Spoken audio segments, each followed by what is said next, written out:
a nossa defesa. Jogaram pra caramba. Jogamos quando tinha que jogar, defendemos quando tinha que defender. É isso, Flamengo é raça, amor e paixão. Flamengo é raça, amor e paixão, ó meu Mengô. Santi, começando contigo, sua análise aí, o que você viu que rolou no El Cilindro nesse 0x0, classifica o Flamengo à final da Libertadores? Eu acho que o caminho do jogo foi um pouquinho diferente do que eu imaginava, porque eu imaginava o Racing um pouquinho mais aguerrido do que foi. Como o Felipe falou no começo, de fato, os 5, 8 primeiros minutos, de fato, tiveram aquela pressão que a gente esperava, mas depois o time começou a ir abaixando um pouco o ritmo. Eu acho que começou a sentir que seria difícil, e como foi, de fato, furar essa barreira, furar esse ferrolho do Flamengo, que não foi tão ferrolho assim no primeiro tempo. O Flamengo foi melhor, atacou melhor que o Racing no primeiro tempo. Foi. Na verdade, o jogo tem duas fases, né? Antes e depois da expulsão. A parte do segundo tempo, depois da expulsão do Plata, ali pelos 55, 56 minutos, uns 10 minutos do segundo tempo, inflou muito as estatísticas do jogo, né? Pro Racing. Porque a partir dali começou a ter muito mais jogo aéreo, começou a ter muito mais posse de bola, muito mais finalização também, nem todas na direção do gol. Mas eu achei, de certa forma, decepcionante a postura do Racing, né? Para quem assistiu o jogo querendo uma grande exibição, querendo uma grande partida de futebol, como a gente espera de uma semifinal de Libertadores. O Flamengo soube administrar a vantagem que tinha, que a gente imaginava que seria um pouco mais sofrido por ser pequena, né? Falava-se que o Flamengo tinha que ter feito um resultado melhor no Maracanã, e eu até concordo com isso em parte, mas eu também imaginava que não seria assim, porque não é toda semifinal de Libertadores que você vai tocar uma goleada como o Flamengo fez nas duas anteriores. Nas duas dos títulos, no caso, né? Na 2019 e 2022. No geral, as poucas oportunidades que o Racing teve não foram tão perigosas. Não foram tão perigosas assim. O Rossi estava de fato numa noite muito inspirada. A primeira jogada muito perigosa do Racing no primeiro tempo foi uma grande defesa, uma das maiores defesas do Rossi com a camisa do Flamengo. Cabeçada, né? É engraçado, aquela cabeçada só um destaque, que ele faz parecer essas defesas difíceis, assim, ele faz parecer fácil, sabe? O movimento corporal dele, assim, é muito engraçado isso. Eu acho que o Rossi é um goleiro... Ele tem algumas coisas a melhorar no seu jogo, especialmente com bola parada, mas, no geral, durante a partida, eu acho que ele é um goleiro muito seguro, no sentido de que ele consegue se posicionar bem, ele consegue ler bem as jogadas e tudo mais, e ele consegue fazer exatamente isso. Dificilmente a gente vê o Rossi fazer uma defesaça, né? Aquelas defesas de cinema. Como até que ele fez no jogo de ida, né? Uma cabeçada num escanteio do Racing, que ele fez uma defesa de mão trocada muito plástica, né? Dificilmente ele faz defesas plásticas como essa, porque ele é um cara que se posiciona muito bem, ele lê muito bem as jogadas.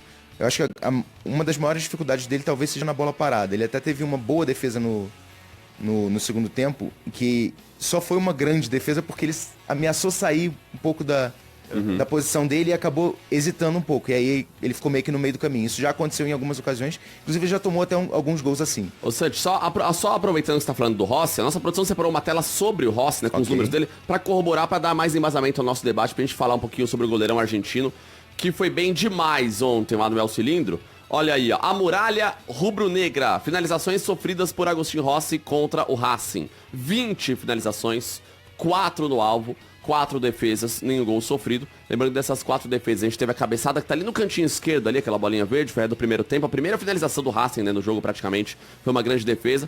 E aquela que tá no centro alta, já nos 47, 46 e pouquinho do segundo tempo. Aquela do Vieto, Do né? Vieto, queima-roupa, que foi, assim, uma das principais chances do Racing que ele consegue espalmar. O que é xizinho, evidentemente, a bola foi Aquela ali foi embaixo no fora. canto direito também uma cabeçada queima-roupa no fim. Foram 3 a queima-roupa. Exatamente. Sim. Exatamente. Então o Rossi soube. Inclusive, eu queria parabenizar o Flamengo aqui, não cortando o Santos, que ele vai voltar a falar já. Queria parabenizar o Flamengo. O Flamengo, pela primeira vez na vida, conseguiu fazer um argentino sentir o que a gente sente a vida inteira quando vai jogar com os caras lá. Porque o Flamengo, depois da expulsão do Plata, de forma pensada e correta, enrolou sim o jogo, soube travar o jogo, soube parar o jogo e o árbitro Piero Mazza deu só 6 minutos de acréscimo. Tinha que ter dado 3. Pra ficar assim justo, o que esses caras fizeram com a gente o resto da vida. E o banco do Racing ficou maluco. A torcida ficou maluca. 6 minutos foi pouco pelo que o Flamengo enrolou. A bola ia pra fora, o Rossi ia correndo quase pro escanteio. Ele demorava sempre, pra voltar, né? E tal. E tá certo, tem que fazer mesmo. Porque esses caras fazem isso com a gente desde que eu me conheço por gente. Esses caras fazem isso e ninguém nunca pune, ninguém nunca faz nada. Os caras vêm aqui, tripudia e sobe a placa lá, 4 minutos, 5 minutos. E a gente que se ferra. Então, Flamengo, parabéns, Flamengo. Faça isso sempre contra o argentino, sempre que puder. Pois é, né? Pode continuar, Sérgio. Já desabafei. O momento de desabafo do Fefu, que está Foi. completamente corroborado por mim, eu concordo plenamente. Lógico, é bom, para. né? É bom, né? Passar por isso. Gostaram? É legal, né? Gostoso, Tá né? É, então.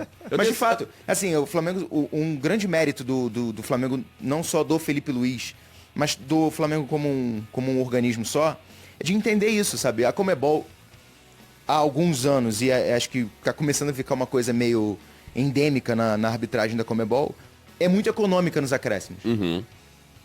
E o Flamengo soube tratar isso a seu favor. De fato, se esse segundo tempo que o Flamengo fez ontem fosse na Copa do Mundo de Clubes, Nossa, a arbitragem da FIFA era é mais de 20 minutos de a acréscimo. arbitragem da FIFA é completamente diferente no 27 critério minutos, dos cara. acréscimos. Pô, tá louco. A gente lembra até da arbitragem, vou voltar um pouquinho mais no tempo, a gente lembra da arbitragem no futebol olímpico das Olimpíadas de Paris, que os acréscimos chegavam a 19, É uma 20 loucura. minutos, era quase uma prorrogação, É isso. né?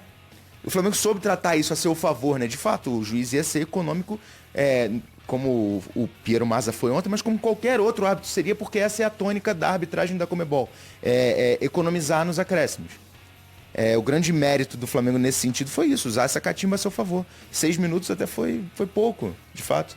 Foi pouco pro sentido do jogo, mas foi muito pro que porque o Racing pro que o merecia. futebol argentino merece, né? Tinha que ter acabado com 44-50, assim, sem acréscimo.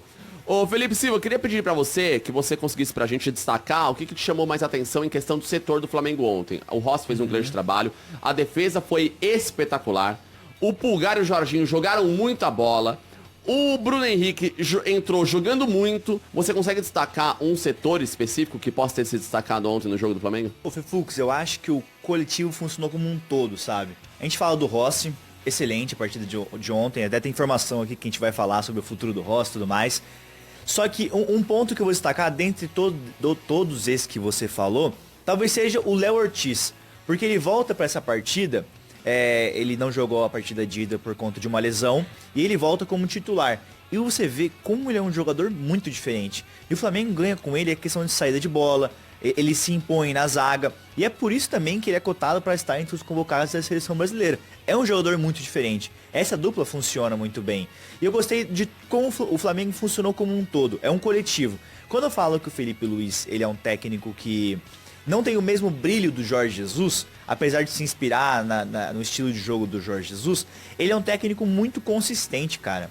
Você vê como o time ele é muito cascudo. E ontem, o Flamengo não sofreu por conta disso. O Flamengo, com um a menos, por mais de 40 minutos praticamente, conseguiu se manter íntegro na partida. E é muito difícil. E é um Plato que é um jogador importante, tá jogando bem ontem. Dominou o primeiro tempo e aí o segundo tempo a gente viu como a situação mudou. Mas o Flamengo conseguiu se manter e não passar sufoco, sabe? Aí você vê como é um time consistente. Porque vai chegar na final da Libertadores, eu não sei se vai ser contra o Palmeiras, se vai ser contra a LDU, mas é um time que chega como favorito para essa situação. Porque entendeu como se joga a Libertadores. Não é aquela situação que o brasileiro vai lá, ganhou 2 títulos, não é copeiro. O Flamengo é copeiro sim. E a gente viu ontem como é copeiro. Boa. O Felipe destacou, né, o Rossi e a zaga do Flamengo, inclusive. Esses personagens falaram. Vamos ouvir então os defensores do Flamengo. Virar ídolo não depende de mim. Obviamente os resultados são quem traz isso e eu cada dia me sinto muito feliz aqui no Flamengo. Cada dia me dedico mais ao Flamengo para poder dar o meu melhor em campo, seja quem seja. A gente está na final e isso nos deixa muito felizes. Hoje a gente veio para classificar, a gente conseguiu a classificação. Foi dura, foi difícil, foi na paixão, na raça, e a gente conseguiu uma classificação muito importante. Primeira final da minha carreira de Libertadores.